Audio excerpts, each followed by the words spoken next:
Good afternoon, Michael Malice here. Let that be your welcome for the next hour. I am inordinately excited to have this week's guest back on the show, Dr. Bret Weinstein. He's co-host of the Dark Horse podcast. I was just on his show recently. Bret, it was one of my favorite conversations. You and I have been at this game for quite some time. And my favorite kind of podcast, although I like different ones in different ways, is when I'm talking to someone who is intellectually open, knowledgeable, intellectually curious, and we can go back and forth and kind of have a discussion about ideas without it getting personal and for people to have fun. So we did that on your show. I want to follow up having you back on my show. Thank you so much, by the way, for taking the time. Great to see you, my malicious friend.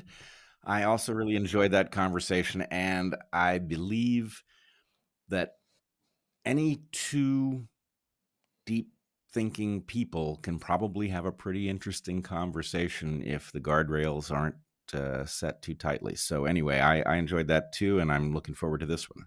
Oh, by the way, that is the first time in, I think, months I've heard the word interesting used accurately instead of as a euphemism, because it always means, right? Because it's like, how was your date? It was interesting. Oh, what do you think of this book? It was interesting. It's like, oh, understood. Right. No, yeah, literally is how I mean it there, not a euphemism. Are you the same as me? Are you high openness, low agreeableness? I think so, yes. I'm certainly high openness, and my history, I think, would suggest I'm disagreeable, which doesn't mean what it sounds like it means. Right. Can you break down for people, because it's really poorly chosen?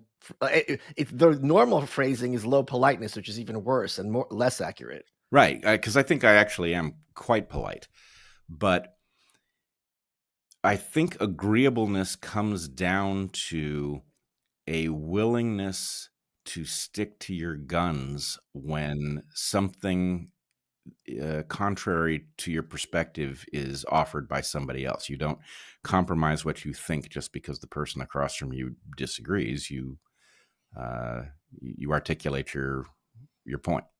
Yeah, and it's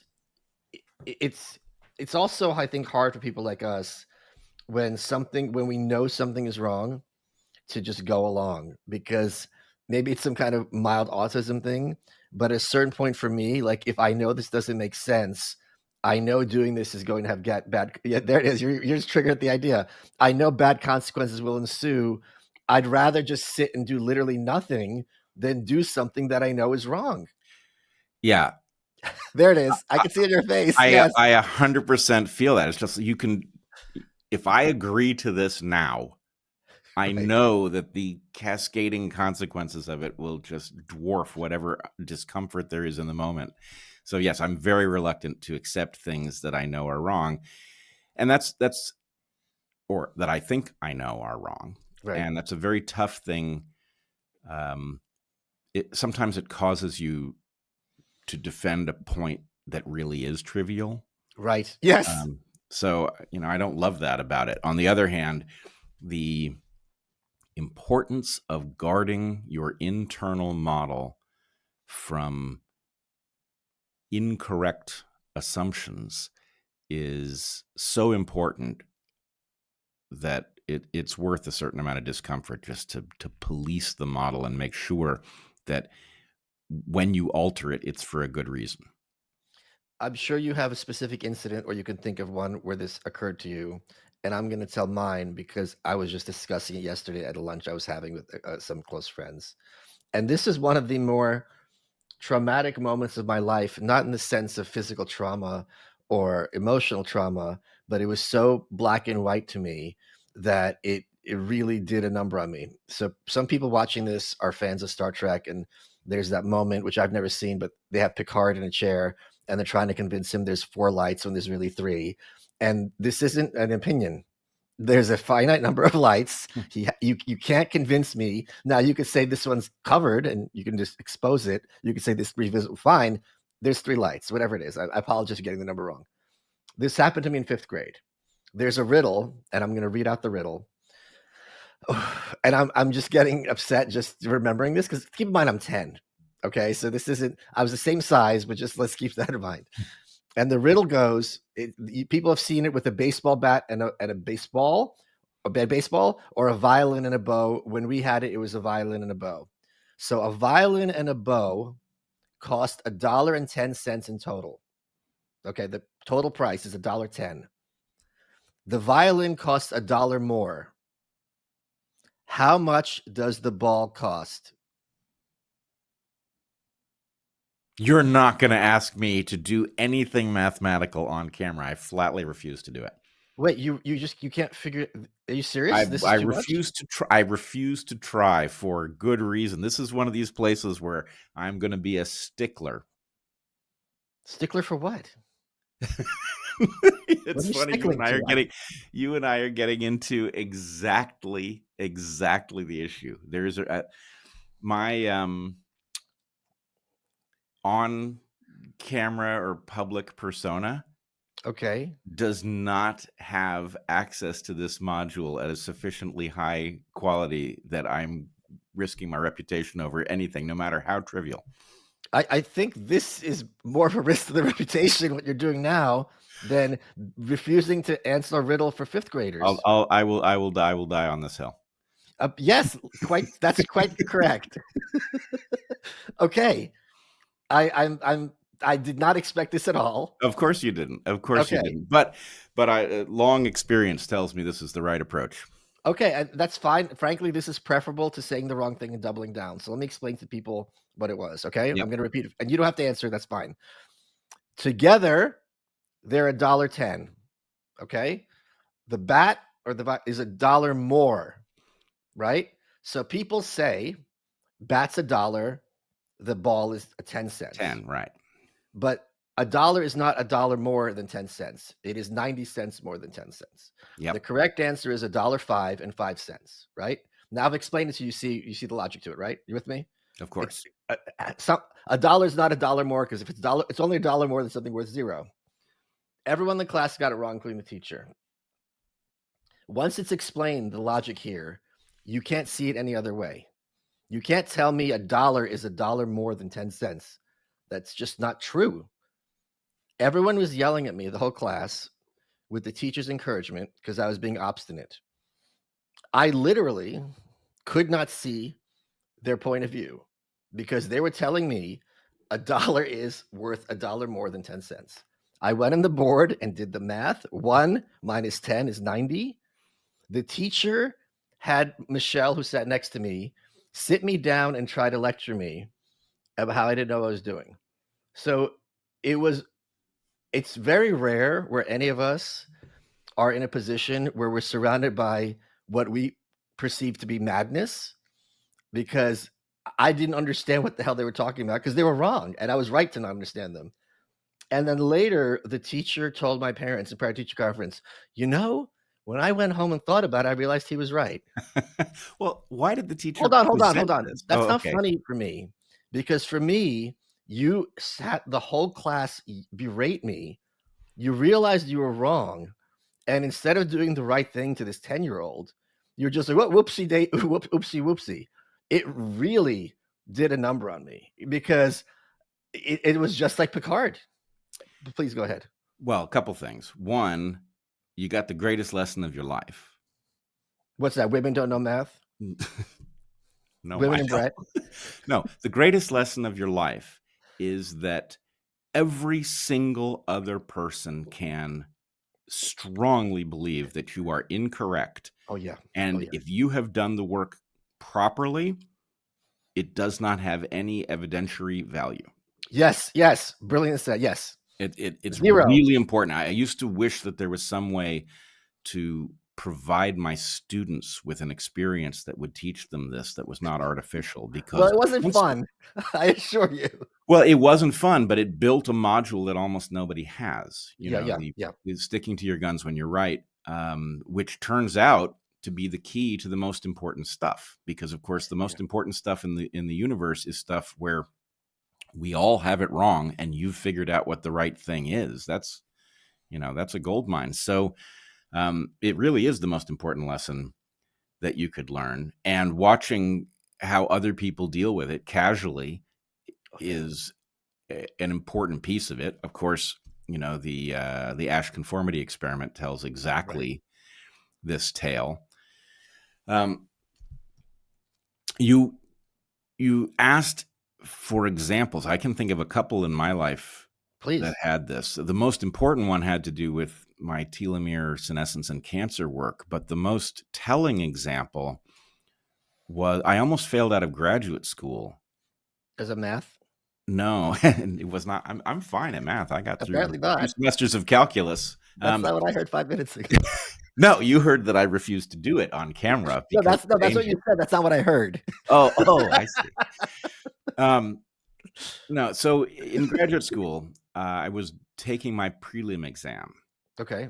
which is at the end of the first year of grad school to see whether you'll be allowed to continue on in the program or not. And I had done a scientific review of monogamy in primates, trying to Okay. understand what was generating this. And in the process of that review, But I have to interrupt because this is so interesting to me. In a literal sense, how are you studying monogamy in primates? I mean, oh, how do people have this data? well, you can imagine that primates, most of them, have had at least some behavioral work done on Okay. them.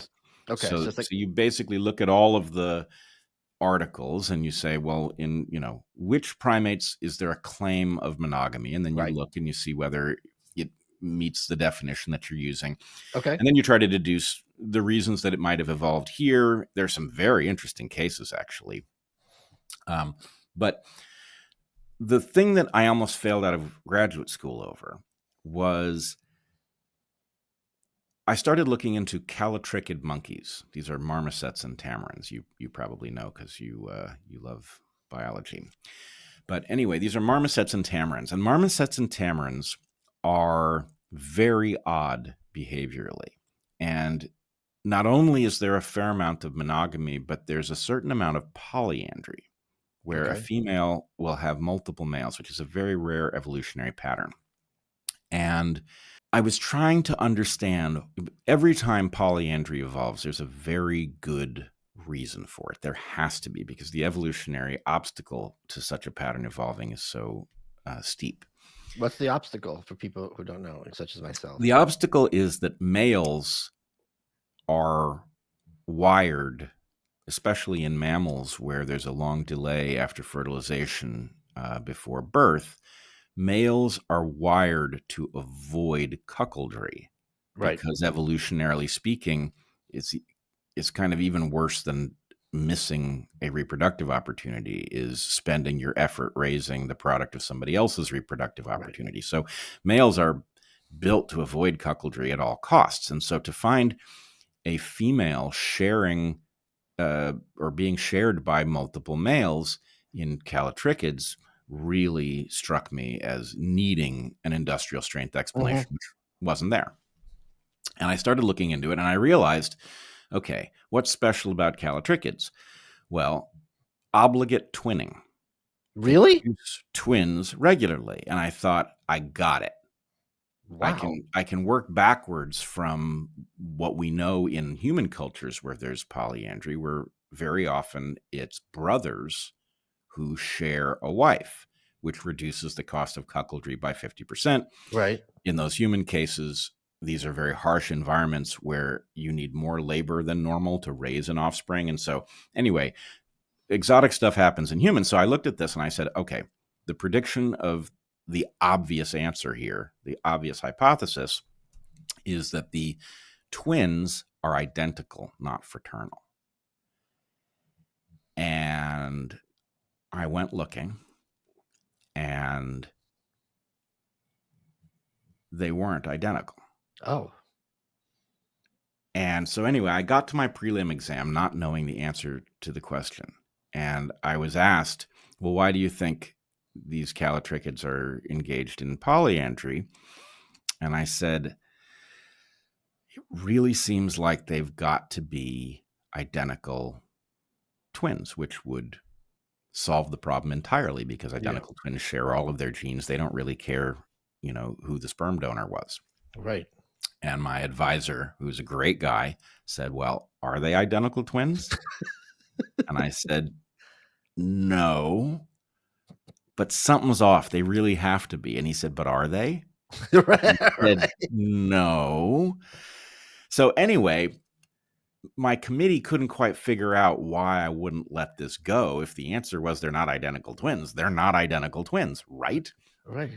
Well, it turns out, I found out years later, and this is a very frequent pattern where you don't know why something doesn't fit. You need to file, you need to not answer the Yep. question. You file it on the back burner, and then the answer may cross your path later. And if you Yes. haven't completed the story, then you'll know, now I Yes. know the answer to the story. Yes. Yes. Okay, so it turns out that there was a possibility beyond identical twins that I knew nothing about. No. Yeah. It's even better. It's like the coolest answer it could possibly be. I just didn't know it was on the list of possibilities. The answer seems to be that in callitrichids, the individuals are chimeras. No, they're their own twin. Right. Well, it's not even they're their own twin. They're mixtures. So Mm, one individual has That's right, but they're their own fraternal twin. cells, right? So the point is the individual doing the reproducing doesn't know whether the sperm they're passing on is from A or B, so it functions exactly like identical Wait, hold on. twins. Let me explain this to people because this is Brett was, if anything, underselling how cool this is. It's So for really people who cool. don't know what chimeras are, it's obviously the mythological beast which has a goat, lion, serpent head, whatever. But it's a phenomenon. It's found not only in, it's much rarer in higher animals than in lower animals, but it is a creature. I have a cactus that's a chimera. It's two unrelated species that are fused and growing as one. They found this because there was a woman, I think, and they took a DNA sample of her kid, and it wasn't a match. And they knew it was like, there was no dispute that this is the mom. And it's like, what is going on? She had two people's DNA in her own body. She presents as a normal person, of course, but if you took one hair sample from here and one hair sample from there, it would be two different people. And it sounds completely crazy. And please don't take my word for it. Look this up.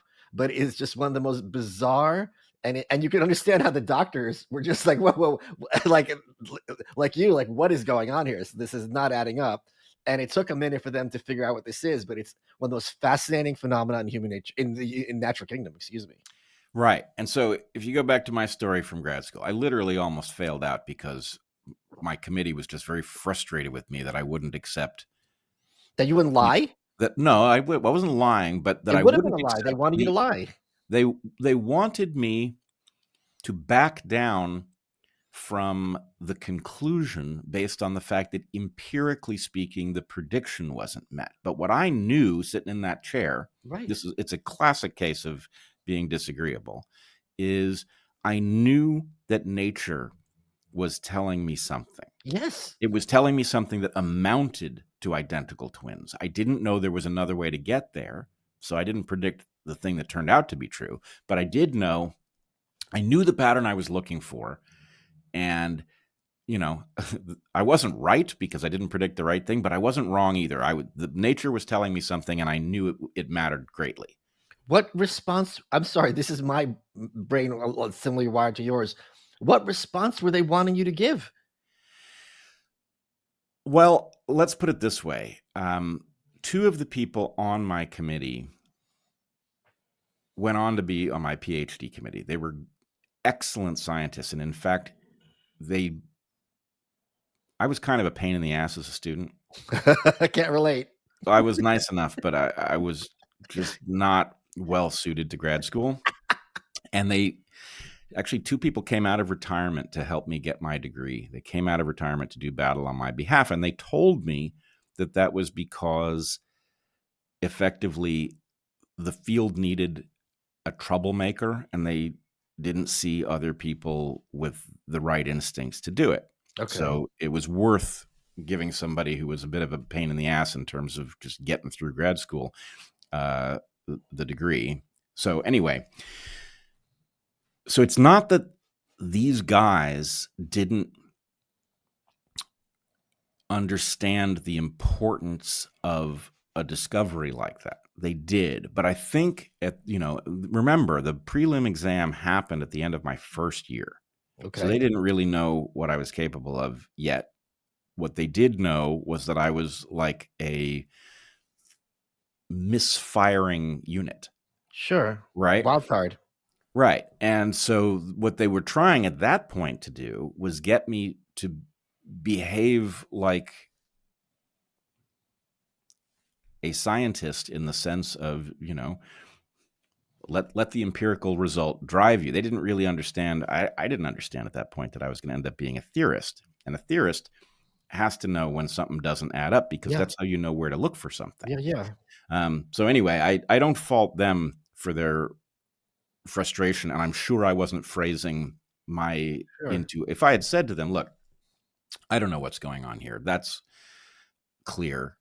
Obviously, the prediction wasn't met, but I have a strong feeling that either one of the empirical results is wrong or there's something big here because the behavior is way too close a match for identical twins than could possibly happen by, chance.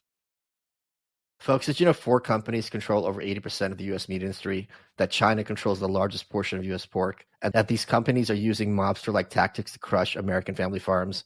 And with all those additives they're putting in our food, Americans are stuck with sketchy meat. So what can you do? Well, I'll tell you. You don't have to ask. There's something called Moink. Moink's meat comes from animals raised outdoors. They're American family farms, and their farmers are given an honest day's pay for an honest day's work, and they deliver meat straight to your doorstep at prices you can afford. Born, raised, and harvested right here in the United States of America. And Mike was very smart. They sent me a box. I had some salmon. There was pork. There was hamburgers. We cooked them up. And I basically felt like waving the red, white, and blue. It was really fun and really cool. Good food, helping good people earn their keep by providing a quality product. Support American family farms. Join the Moink movement today at moinkbox.com/malice right now, and you get free wings for life. They're the best wings you'll ever taste for free, but for a limited time. That's MOINK box.com/malice, moinkbox.com/malice. Try it. You'll swear by it. And I got to tell you, cooking with your friends is really one of the most fun and most American things you can do. That's moinkbox.com/malice. Check it out. Let's get back to the show. I remember I was in I take accounting for my business major, and for you have a balance sheet on the one side. I forget how it is. It's either assets equals liabilities plus shareholder equity. So you have, it's called a balance sheet because both sides are balanced. Maybe I got the three factors wrong. The teacher made the point: if you got your 5 cents off, it's not 5 cents because it could be $50,000 for 5 cents here and $50,000 period here. So you got to figure it It's out. it's a checksum. Right. So just because it looks small, it could be indicative of a huge error, just huge on both sides. Right. So I still don't understand what their preference would have been for you to have said. Um, well, I mean, I think it comes down to this. I'm ending up telling more of my story here than I intended, but But this is good stuff. This is you, this is I think what it's defines important. you. Yeah. It's worthwhile. You're not really allowed, and I shouldn't be hedging. You're not allowed to get a biology PhD with theoretical work these days, as far as I know. Oh, You certainly okay. weren't at the point that I got my degree. So the expectation is that you are going to be an empirical scientist and that the theoretical work is kind of an afterthought. Okay. And I think I was sending strong signals that wasn't going to work because the theoretical stuff is way more important. When you make a big theoretical breakthrough, it Yeah, of changes course. the empirical work, right? Right. It's important. But nobody was expecting a theorist at that point. Nobody would have thought it would pass muster. Okay. So I think they were expecting an empiricist's response, which is, I thought it was this, looked into it, it isn't. Oh, Which wouldn't have been a lie. It would have been true, but it it wouldn't have wouldn't been have been useful. interesting. Yeah, and it also would have been useful.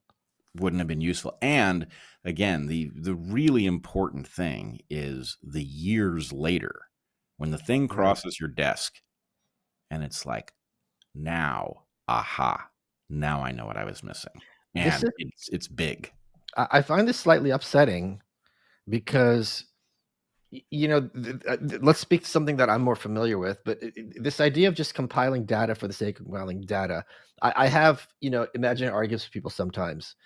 And the name of this show and something I see a lot on social media and something you're surely familiar with is people are smart enough to have understand the rules and apply them, but not smart enough to understand the context for them, right? Yep. And why these rules are there. And syntax, for example, the rules are there to facilitate communication. So one of the things people ask me sometimes or yell at me is like, why don't you use like proper grammar and capitalization on Twitter? And they don't because you're supposed to use proper grammar and capitalization. For me, it's important to signal this is a tweet. It's a brain fart. So don't hold me to this because if I'm wrong, it costs me nothing to say I'm wrong. This is not like a book where I put a lot of thought. This is what I believe. This is something where I'm taking a dump, and if it's completely stupid, I'm signaling that's what your explanation should be. But there's a certain mindset that does not understand this because you always have to have proper grammar and you always have to have proper punctuation and oh, someone had a typo, therefore they're an idiot. It's just like you're understanding the rules, but you don't understand what they're for. Not to mention the fact that someone who doesn't know these rules might often perceive something much smarter than you. Let's take an extreme example. That pig can find truffles and you can't. That pig can't speak English, but it's seeing things that you're not. Your dog is and your cat are sensing things that you're not. So this very finite and linear perception of intelligence speaks to these kind of midwit types. And I'm sure this is something as an evolutionary person frustrates you enormously. Yeah. I mean, I fear saying this out loud, but I basically live like the rules aren't for me Right. because I don't do that when the rules are in some realm that I don't understand well. Sure. But if the realm is someplace I understand well, then the whole point is the rules are like the training wheels. Yeah. Yeah. Right. Right. And if I understand the objective of the system and I'm operating in a way that is more effective than I would be operating if I was simply behaving according to the rules, then I'm doing right by the system by violating the rules. So discretion is sort of the root of a highly functional person or system or whatever it might be. So I guess the point is that this really does come down to the distinction between, or it's similar to the distinction between polite and agreeable, where uh, I I don't even know how to say it, but uh, I'm writing my own rules honorably with respect to the systems that are worth honoring. Yeah. And in fact, Heather and I have a Hanukkah tradition where for each of the nights we have kind of a principle that we remind ourselves of and talk to our kids about and all of that. And one of the principles is don't game honorable systems, Right. Yep. Yep. right? Right. And most systems aren't honorable. And, if you're talking to customer service, man, be as ruthless as you can be, Yes. right? But if you are dealing with an honorable system, understanding what it's for and bending the rules only where there's a good reason to do so is important. But failing to bend them when there is a good reason to do so is a mistake too. In fact, I used to say to my students, I don't know if I've told you this before, but I used to have the experience where I would ask a student a question and I would get back an uninteresting answer. And then 5 minutes later in conversation, I would get back a very interesting answer that was adjacent to the thing I asked. And I'm like, well, why didn't you say that? Right. And they would say, well, you didn't ask me. And so I started saying, answer the question I should have asked you, not Yeah. the Yeah. question Yeah. I did ask you, because I want you to bend the rules and tell me the interesting thing. Why would you waste both of our time by telling me something uninteresting when you know something interesting right in the neighborhood. Yeah. It's just I'm kind of, I think, still stuck on that story with you and the board, because I don't see and I guess this is part of the reason academia is in such bad shape. I don't see the utility of being like, I studied these small primates. In every other instance, polyandry has some extreme evolutionary pressure, but in this case, they didn't know well. I like, okay, great. Like, I'm sorry, like, this is my autism. I don't see the point. All It's right. like, what? Well, I want to rescue my advisor's reputation from. I'm not bad. I'm sure it's the systemic thing that they're not doing something wrong, but I'm like, okay, who cares? Well, but okay, I need to tell another story about my advisor so you will understand that he too was definitely the kind of rule breaker that you would have Okay. Okay. appreciated. So, um, every year you have to have a meeting of your PhD committee in which Okay. uh, they sweat you effectively and give you advice and all of this. But it's a big rigmarole, and it's kind of like going through a prelim exam every year. And because I was a unusual person not doing the normal thing, I kind of avoided the um, the annual meetings. And at one point, my department was threatening to throw me out because I Oh, hadn't had a meeting. And so uh, wow.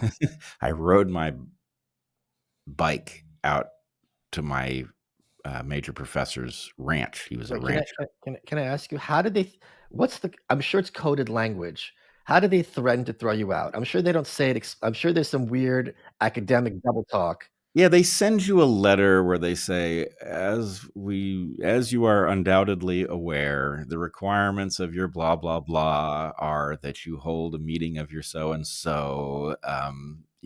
Our records indicate that blah, whatever. Right. Okay. It's some annoying bureaucratic threatening Yeah, yeah.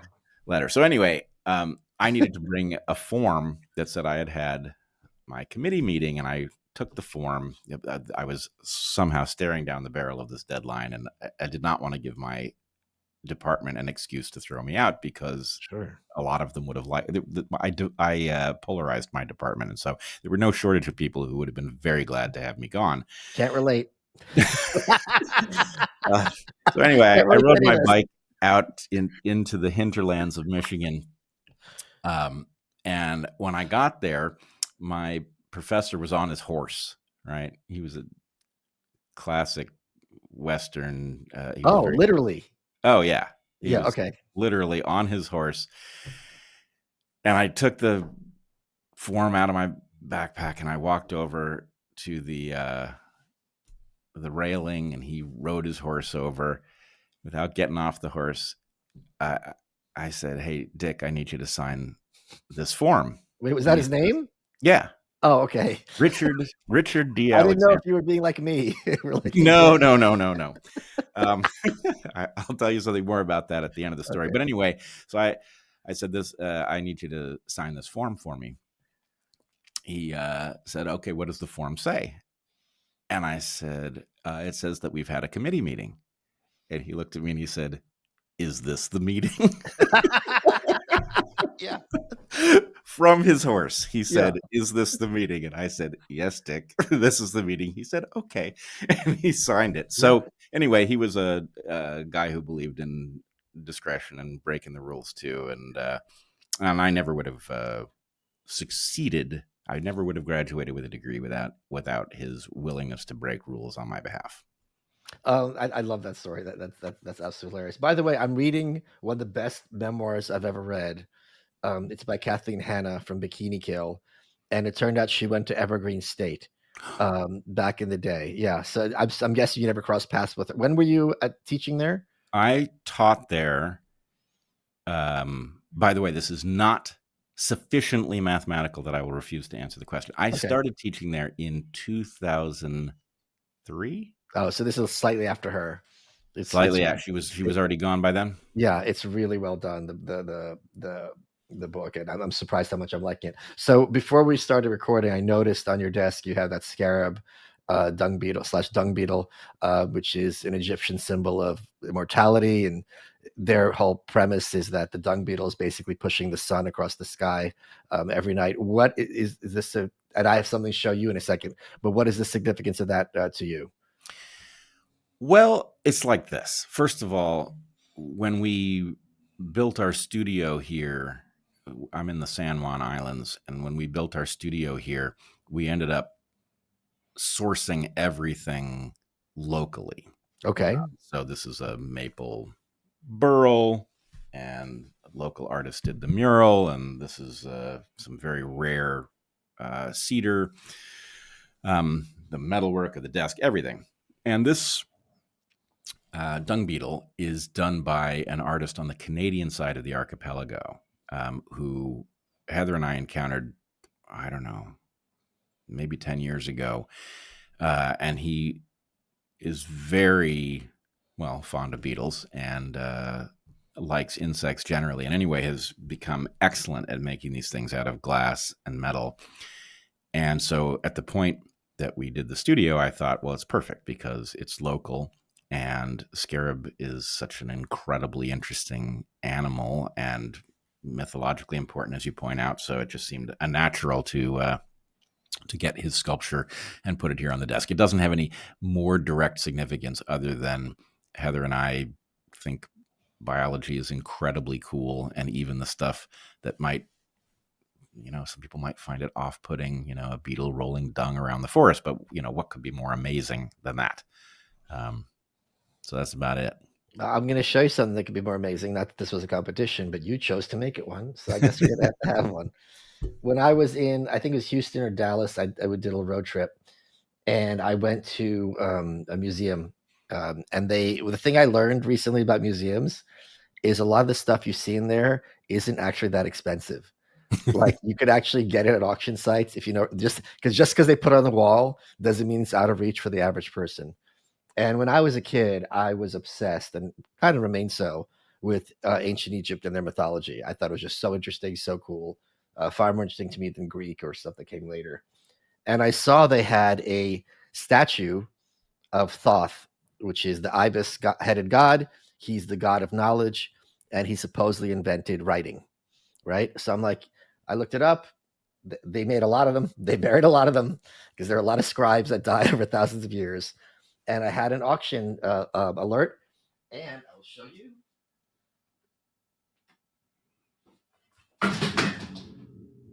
Oh my God, I dropped it. Did you? Yes, but it's perfectly fine. It's not attached to the base. We're going to put it back on the base. Holy crap, I can't believe I dropped it. Dude, That was scary. I feel bad that you Oh did my that. God, that was so scary. Here it is. From Oh my ancient Egypt. Thoth God. looking over my desk. That's incredible. Isn't that great? I can't And I'm believe you never going to dropped do it. that I can't again. believe it survived. Well, can you? So I've always been tempted. So trilobite fossils are extremely plentiful. They're like $5 Yep. because they're like roaches. I have it. And I have dozens of them. right, and I've always been tempted to break one just to be like, this thing has been around for 500 million years, and then it met me, and now it's met its match. I thought it'd be such a dick move, but ooh, that was. It would be. Oh, I was going to say your ibis has demonstrated the Lindy effect. Wait, hold on. Let me put this back very carefully. Yeah, carefully, What Mike. were you going to say? The what effect? The ibis has demonstrated the Lindy effect. What's that? You're going to love the Lindy effect. The Lindy effect is the idea that although when something has been around a very long time, you might think it can't have much longer to live, right? Okay. Like a person. The actual pattern is that often when something has been around a very long time, you should expect it to continue to be around. In other words, all of the ibis sculptures that were not well constructed Already we're probably destroyed. broke Yep. apart. And so the fact that you have that one probably means you're not the first person to drop it, and it's reasonably durable to Oh, such things. God, that would have been awful. It would have been terrible. I would have felt bad forever. Next to it, I also have an ibis mummy.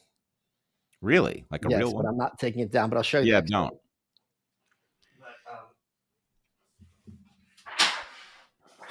Here's the X-ray. Can you see the X-ray?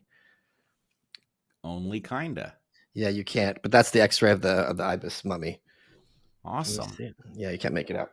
Now, was this particular ibis very famous, and that's why he was mummified? No, the ibis is for Thoth. The what? The ibis is for the god Thoth, the writing god. Right, right. But so There's a what? species that they use, the sacred ibis. So they grow them and they mummify a certain number of them. No, they catch them. They Yeah. live on the Nile, right? Okay. And then when writers die, or scribes or priests, they are going to be buried with Got ibises. it. Got it. Oh, that's Like they really also cool. buried eagles and for Horus and Ra and all this other stuff, and cats, of course. But that was much more slight. They were slightly domesticated at that point. Yeah. Yeah, that's really cool. Folks, as many of you know, I've had stomach issues my entire life when I was a kid. It caused lots of problems. I had to eat in the principal's office because I had to take my Mylanta and I left the school. It was a whole thing. And I never thought I'd know what it was like to be normal. And then I had a coworker who had Crohn's, which is no joke, as you guys know, and he recommended probiotics, and I tried them, and it was the first time, and I was in my 20s at this point, where I could have a normal relationship with food. It was that much of a game changer. So I want to talk to you guys about Just Thrive Health. If you go to justthrivehealth.com, use promo code WELCOME, you get 20% off your first order of probiotics. Try them. You'll love them. There's something else that they have. They've also recently introduced Just Thrive Bitters. Bitters are tasteless capsules with 12 bitter herbs, which are clinically proven to wake up your digestive system for results that you can feel. No more bloat, burps, or bellyaches after meals, just comfortable digestion. And you could try them risk-free, because if you don't like them, full product refund, no questions asked. If you're having stomach issues, you've probably told yourself, like I used to, either this is just how it's going to be or this is normal. Just because it's happening to you all the time doesn't mean that's the way it has to be. Please try it. You will be surprised how much better your digestive system can be. And by the way, once that happens, everything else falls into place. That's justthrivehealth.com, promo code WELCOME for 20% off your first order. Full product refund, no questions asked. Your health is your greatest asset. Thank you, Just Thrive Health, for sponsoring the show. Let's get back into it.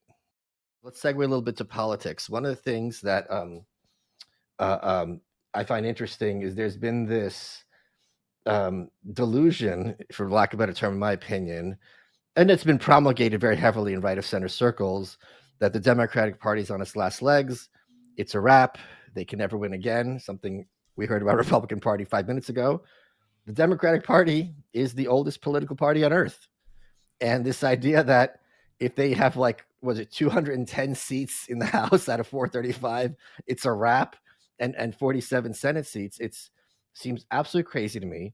I'm curious to hear your thoughts about whether you think I'm wrong or where you think it would be fairly easy for the Democrats to regain power, and what would it take?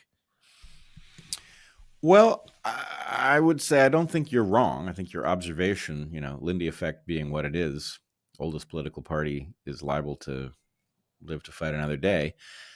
On the other hand, I think something absolutely unholy has taken over the Democratic Party, and that in effect, I will have an impossible time believing that the Democratic Party has completely overcome whatever evil has taken it over. I will never believe in it again. And I think a lot of people are in the same boat. So I think that this is ambiguous. I don't think it's a wrap. Right. I think if we were smart, we would understand that the Democratic Party has revealed itself to be compromised with what I claim is analogous to rabies, right? That party has to go. Doesn't mean it will go. Right. And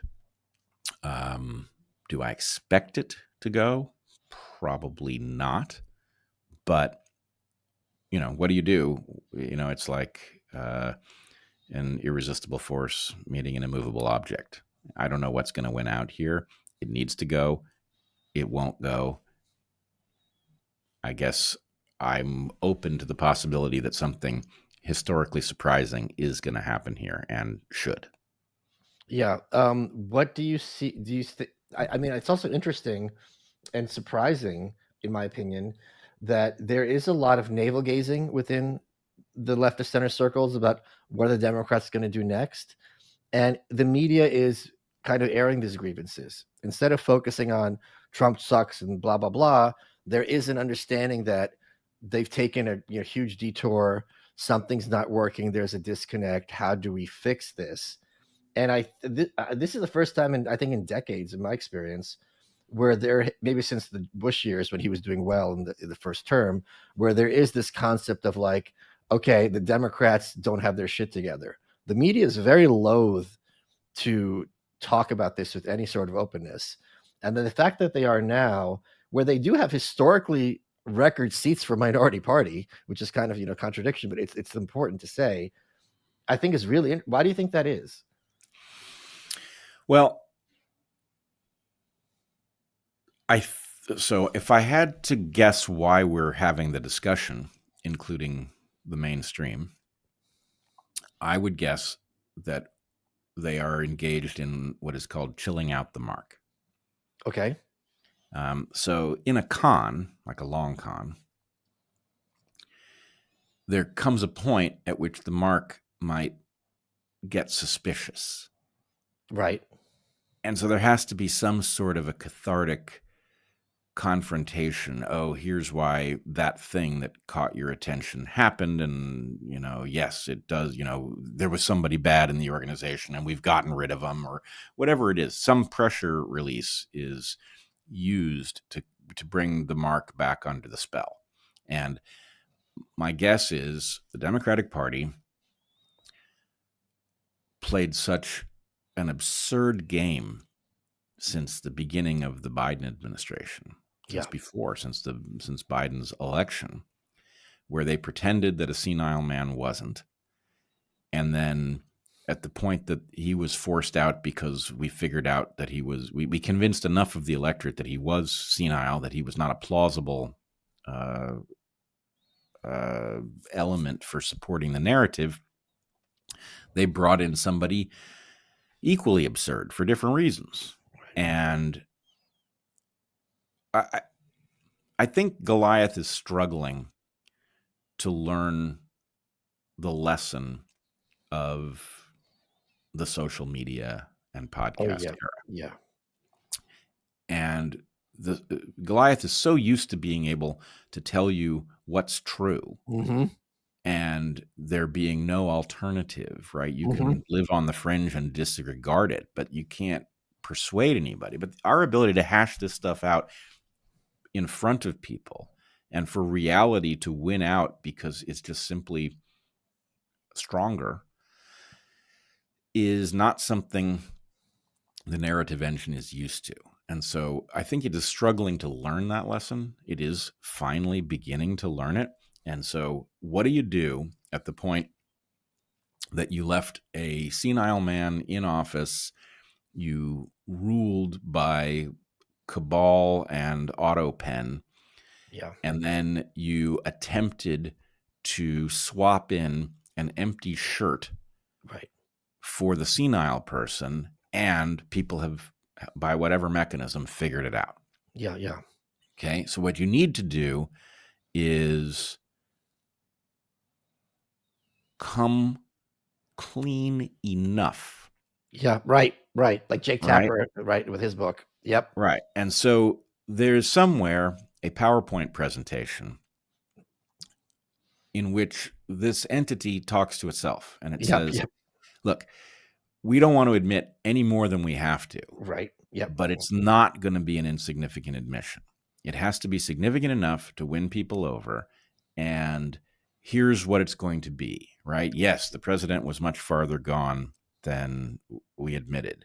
Yes, many people knew. Yes, there was egregious, self-dealing in the Biden family, right? But we're not going to admit the degree of calculation over, wars, COVID vaccines, Yeah. Yeah. any of these things. And we're going to come up with a fresh new face. It's going to be like an Obama moment, right? Yeah. They're going to come up somebody who's really compelling, and there's some twists about why they're marvelous, and the fresh new face of the Democratic Party Holy is going to, shit. right? I'm sorry. I love talking to you because it's very rare where I ask someone a question and they have such a good answer that I'm like, the fucker nailed it. Sorry for my French, but Well, I thank think you. absolutely nailed it. And I did Yeah. not have an answer. That is my answer, what you're saying. Awesome. Yeah, well, I fear this, and this is going to become a race between that rebranding effort and our ability to unspin what they're doing fast enough so people don't get brought back under the spell. This happened before. This happened after in 3 Democratic losses in a row, landslide losses in electoral 80, 84, and 88. Bill Clinton, no one heard of this guy, comes out of nowhere. He breaks tradition and has as his running mate Al Gore, both young, attractive people from the South, which is not going to have, which is unusual that they're going to be so similar. And I remember the commercials from 92. These are the new Democrats, and they don't think the way the old Democrats do. That was verbatim. You can look at those ads. We're for the death penalty. We're for this. We're for that. And basically sold them as conservatives, Democrats. And it worked. Even though it was a three-way race, Bill Clinton obviously won that election. A couple of other points. I think you also identified very clearly the problem, which is the voters found them in bed with the voter's sister, and now you have to convince the voters, yeah, I slept with her, but you should still stay with me. So you're Yep. admitting just as much as you have to. You have the evidence. You got me. I did something really, really bad, but I'm still a good guy. This is why it doesn't matter what you caught me happened. And something, just a third point. Sometimes predictions are obvious in retrospect, but this is one that I was very proud of at the time. I said in 2020, we will be told with a straight face that Biden cannot be senile because it is in fact Trump who is senile. And that is to this day. Am I wrong? That is No. to this day the narrative. And it makes absolutely no sense on any level, but you see it every 5 minutes. Yeah, it's bonkers. It's a non sequitur, and also not a good match for the evidence. Right. But yeah, no, that is an excellent prediction. And you see it all the time. People, once I point it out, you won't be able to not see it. You see it, you'll see it all the time to this day. Are you more? I mean, how happy are you? Or you're very close with RFK.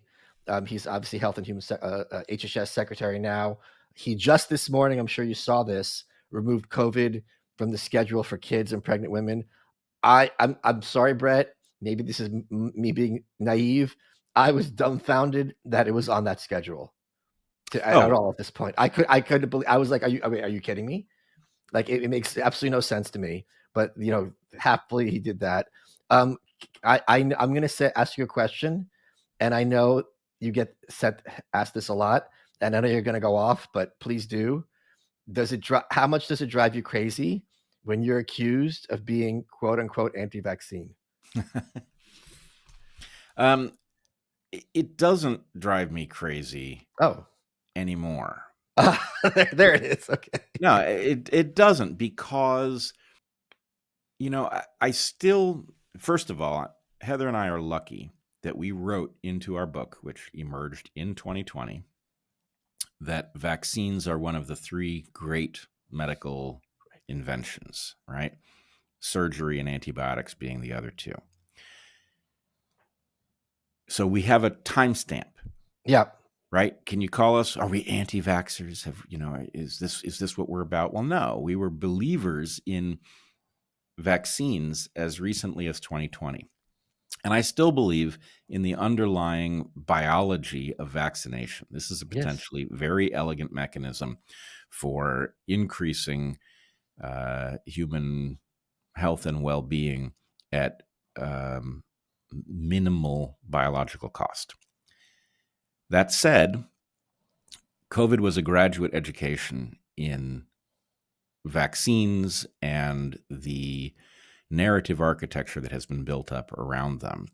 So, we learned that the safety testing isn't what every reasonable person would imagine that it is, that pharma has many fully refined tricks for getting rid of competing technologies, for portraying its products as safer than they are, portraying competing products as more dangerous than they are, moving on from things that have gotten out of patent.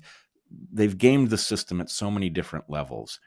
The vaccines themselves turn out to be Frankenstein-like constructions in which not only are they providing the information to the immune system to allow it to react to a pathogen that it's never seen before, but they're also tweaking the immune system, amping it up and causing it to overreact, which undoubtedly has a great deal to do with all of the various pathologies surrounding the overactivity of immune systems, like MS, like Arthritis. allergies. Yeah.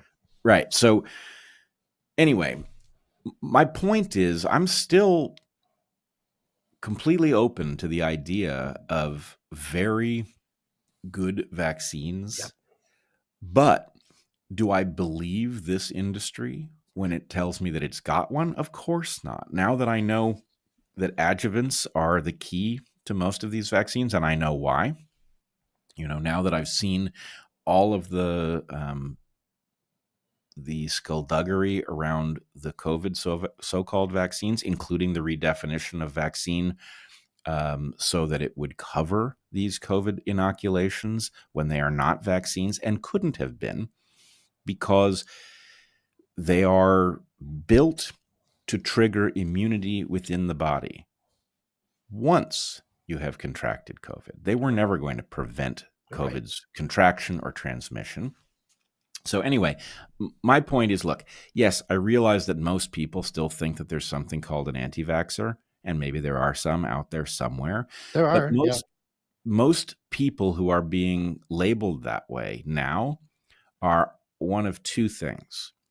They're either parents of a child who was injured, or they are people who, like Heather and me, believed too much of the narrative at the beginning of COVID and watched in real time as that narrative came apart and discovered what was lurking Yeah. behind it, right? A radical, lethal medical intervention that, was coerced into the arms of literally billions of people for no discernible medical reason. And then those who were injured were gaslit. So, at that point, at the point you realize that the industry will do that and government will roll over and let them do it, how eager are you to see anybody injected with anything? My point is no. Now I want to see some real science before you inject one more thing into one more person, because I know that the structure you've built is incapable of spotting a dangerous shot, even when the evidence is glaring. And I'll take it out of something that's not anywhere near as contentious as the last 5 years. Everyone knows 1950s or 60s, doctors recommend you smoke Pall Malls instead of Marlboros. Those are better for you. Now it's kitschy, those ads, and it's a joke. But imagine being at the time and being like, these are all horrible for you. Oh, what? Okay, crazy person. Hey, it's James Altucher. I've been an entrepreneur, investor, best-selling writer, stand-up comic, and whatever it is I'm interested in, I get obsessed. Yes, it's led to success, but it's also led to such heartbreaking failure. I have failed more times than I can count. I wish in my life I had had people to talk to. That's why I started the James Altucher Show and bring on some of the most brilliant minds in every area of life. People like Richard Branson, Sarah Blakely, Mark Cuban, Danica Patrick, Gary Kasparov, and I wanted to find out exactly how they've navigated the highs, the lows, and everything in between. No fluff, just raw stories and real advice. I've talked to 1,500 of the most amazing people on the planet. So if you want to learn from the best and skip the same old canned interviews, we're all about helping you find your next big idea, level up your thinking, and ultimately to choose yourself. So let's do this together. Subscribe now to the James Altucher Show. Let's get back to the show.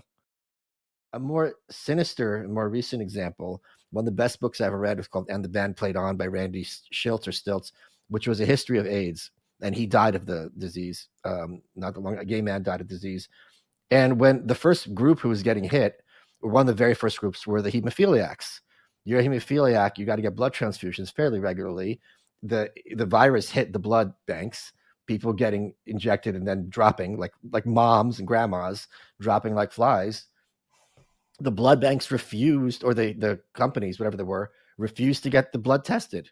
And they said, factually but not truthfully, hey, it's like 0.5%, because the cost would have been too much to them. You have to sit here and think, if someone is telling you, hey, let's play Russian roulette, but we're going to have 1,000 chambers, it's like, I don't want to play Russian roulette, right? Right. Like, why don't we just look in the chambers and just take out that one bull and then we could play? And they refused. And so when you realize any company, car companies as well, there's going to be a number of people who are injured or harmed, and they just do the math, and you're just kind of an accounting number at that point your entire life. And this is something leftists have understood for decades until 5 years ago, that Monsanto and all these other horror stories that they would talk about all the time. Now we live in such a goldfish, not that goldfish actually do have 30-second memories, but the myth of the goldfish, that to have a leftist be championing gigantic corporations injecting things to people, if we were talking about this in 2012, we would have laughed, because it's just like, okay, I see a future where Bernie Sanders is praising the CIA and the leftists are going to be championing for the children to be injected with this thing. It's ridiculous, but here we are. Yeah, it's insane. And all you need to know is that there's no liability for the manufacturer. They're right. That's it. That's all you need. You're right. As soon That's as you all know need to that, then the question is, well, how could this possibly be safe? Right. Yeah. So yeah, I mean, because in the case of Monsanto, as you're pointing out, Monsanto does a calculation, and it's like, well, what is the cost Right. of the cancers that we will produce? And the point is, well, if the profit exceeds it, then okay, it's cost of doing business. In the case that you've cratered the cost because they have no liability, Right. well, what discussion do you expect them to be having? Right. I mean, fiduciary responsibility is fiduciary responsibility. And at the point that you've liberated them from any rational fear that it will be costly to them to kill people, you should expect them to. Or even just either kill or cause risks of diseases, blah, blah, blah. Yeah. Look at peanuts. Peanuts are going to kill people, right? Every water, detergent, anything we Yep. contact with, some people are going to have a problem with it. Penicillin. Yep. It's very known. I want you to talk a little bit about the film you were involved in. I couldn't make the premiere because I didn't get the information in time or Yeah. ever. But let's discuss it. That's my fault. I was not involved in the production of the film. Okay. But the film, called Follow the Silenced, is a very thoughtful documentary. Mickey Willis is the producer. Matt Guthrie is the director. And the film, which took years longer than it was expected to because of the depth of the story, is about the fate of the COVID vaccine injured. And I would suggest people go to followthesilenced.com, or they can go to the Dark Horse YouTube or Spotify channel and watch this film. Most people do not understand that huge numbers of people were profoundly injured by these shots. Yeah. And B, that they were then gaslit. Yeah. And, there are some stories in here which those of us who've been in the medical freedom movement know well. Maddie DeGarry, for example, a girl who was gravely injured in the Pfizer trial, who, now has a feeding tube, was long restricted to a wheelchair. She's crippled for life by this shot. And instead of taking care of her, they kicked her out of the trial, said it was a stomach ache, have alleged that effectively she's making it up. And it's just tragic. You see this person who not only did they do what they were told was the right thing, but they went Yeah. above and beyond the call of duty and joined a trial so that these things could get to market faster, thinking that that was going to end the pandemic and save people's lives.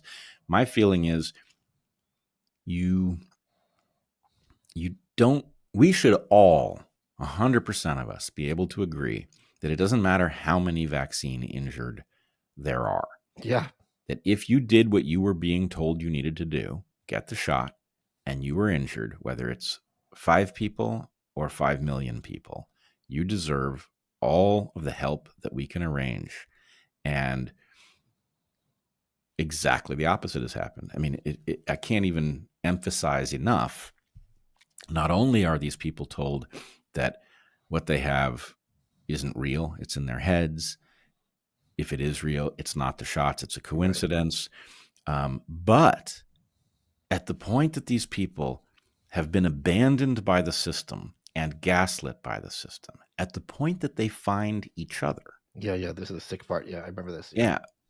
Facebook literally shuts down the groups in which they are talking to each other about what symptoms they have and how to manage them. Can you imagine anything more cruel than take people who've been injured, who are not getting any help from their doctors, who are trying to help themselves, and blocking them off from even a discussion with other people similarly injured that would allow them to feel sane and heard? Like, Well, there's nothing more cruel. It's very Soviet. This idea of like, you know what, if people start figuring it out, if it's by myself, okay, maybe I'm the kid in the 5th grade who's figured it out, everyone else is crazy, what are you gonna do about it? They're gonna yell at me. But if I see a kid down the hall and he's having the same other experience, right away, it's not traumatic. Now it's exciting because now, okay, I'm not crazy. I'm onto something here. Just like with the capuchins, it's like, wait a minute, and the marmosets, something's happening here. I didn't just make it up. I'm not some kind of kook. And those kinds of things are very, very powerful and therefore very, very dangerous. It's just really, even if people think you and I are completely crazy on this thing, ask yourself what medicine, including aspirin, to anything you think of, that at scale of billions of uses, you're not going to have some people with adverse results. How is that ever the vitamin C? I don't care what it is. So the claim that no one had negative, they will not acknowledge anyone having negative consequences other than a bruise. That's what's literally impossible. You don't have to have any understanding on medicine to understand that literally every medical procedure, some people have way off externalities. Well, that's certainly true, but there's also, I mean, there's just so many facets of this. One is we fought a very ugly battle over the injuries, and we finally got acknowledgement of some of them. Oh, wow. Really? Okay, good. Well, yeah, myocarditis is now acknowledged. Really? I did not know this. Yes, it's acknowledged. It is dismissed as rare, which it isn't. We are told that the myocarditis you get from the shots is much more serious than, or much less serious than the myocarditis you get from the disease, which is a preposterous bit of nonsense. But even worse, I love the idea of mild myocarditis. Oh yeah, I just got a little myocarditis. Fine. Yeah, there's no such thing as mild myocarditis. And further, much, maybe all of the myocarditis that is attributed to the disease is actually miscategorized from the shots. Yeah. Right? They have accounting tricks that allow these things to be moved between categories. But here's the thing that bothers me. Myocarditis is a symptom. Itis means inflammation. Sure. Myocarditis is heart inflammation. It is a symptom of a pathology that is much deeper. The pathology is heart damage, which the heart does not repair. It scars over at best. But even worse than that, my telomere work, back when I was a grad student, reveals that patterns of damage that are body-wide often manifest as damage to the heart. Why? Because failures of the heart are noticed. Right. So if you had body-wide damage, you wouldn't necessarily notice that you had a big wound in your liver because your liver can handle it. Your heart can't. If a young Okay. person's heart fails, we notice. Yeah. And I think mechanistically, it's very clear why these shots are doing damage across the entire body, which has multiple effects. One is, yes, it does heart damage. And so now they grudgingly admit that there is heart inflammation. Really, it's heart damage. And really, that heart damage implies body-wide damage, which they will not admit. But that also means that the adverse events that people experience are in so many different categories. It's like every tissue of the body, in every way that it can be damaged, produces some symptom, which makes a lot of small categories. Together, it's an immense collection. And if what we said is, oh, God, these shots do a tremendous amount of damage to bodies, a lot of it is subclinical. So you've been harmed in some way that might shorten your life, but we're not going to know about it for a long time. And it won't be connected to the shot when you actually finally do die, right? What's more, you've got all of these people who have, neuropathy, autoimmunity, all of these different categories of injury, which we should be really looking at as one large collection of adverse events where the signal is simply through the roof. But instead, we can, have a little argument about each of the little categories and whether it really is the result of the shots. It's a giant shell game. Yeah. And back to your point about the shots being pulled, the recommendation for the shots being pulled for healthy kids and pregnant moms. On the one hand, thank God, it's about time. Yeah, my God. On the other hand, it's painful for those of us in the medical freedom movement who have been watching this story unfold since 2021, but the having to go at this piecemeal as if the overarching story of these shots is sensible, but we've realized there's more damage than we thought. That's just not the way this works. Right. These shots never should have been on the market. They should obviously have been pulled long ago. And having to make the argument that this category of people doesn't need it. Well, the shots make you more likely to get COVID. No category of people needs them, right? Never mind the adverse events. The shots make you more likely to get COVID. They also trigger IgG4, which may be the reason that more people get COVID, or it may just simply reduce immunity to other things. But the number of independently sufficient reasons to pull these shots from the market completely is shocking. And yet we're having to play this game as if the shots weren't quite as good as we thought, or they're a bit more dangerous than we expected. No, the story is absolutely clear. And, I don't know how Kennedy deals with the day-to-day reality of having to play along with a narrative in which there's still some category of people that should be getting these things. It must be driving him crazy because he knows. He's a Kennedy. This is second nature to him. Are you kidding? I don't know. One thing he's been trained at. I think this is something he knows how to do. Come on. It's not a question of whether he knows how to do it. It's a question of how he feels doing it. Sure. It's got to be painful. Folks, head on over to malice.locals.com where Bret took questions from supporting listeners. Folks, we're running out of time. Bret, what has been your favorite part of this interview? Well, I always like interacting with you because I never know where we're going, but I'm sure that it will be of mutual interest. You are welcome.